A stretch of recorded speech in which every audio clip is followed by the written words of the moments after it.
Padre Anacleto Pinto Russo Saranicira, atu hari paz na unidade e tempo tinanfong, nune belehetang solok no graça e a família no iha sociedade.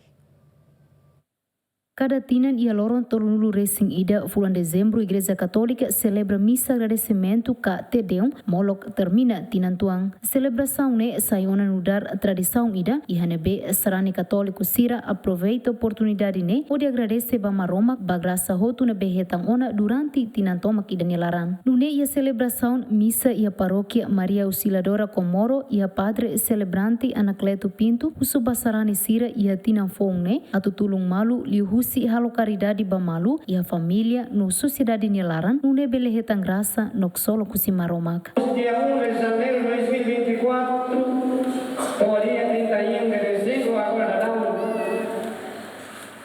Itahare graça para que me tasim, buat para que me tasim, mai husi maroma, mai husi colega sira, mai husi família, mai husi masih garantia, kuya vontade a futuro ita e ida, ia dala, no ia meus oi.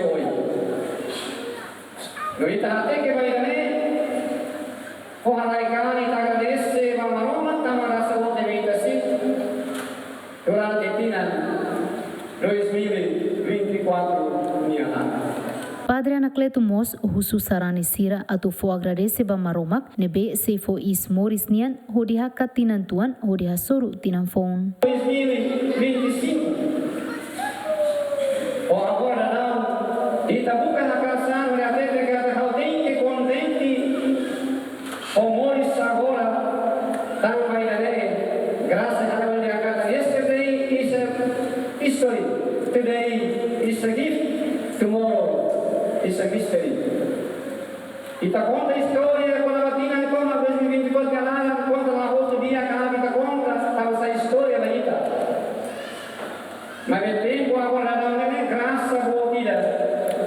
Bahau, ba ita ida tambah hau seida raiz no abrir e a cala ida ne graça E a celebração missa kalang ne penitelimos continua halo segurança. Nune celebração missa lao rodia no hakmatek equipa cobertura GMN.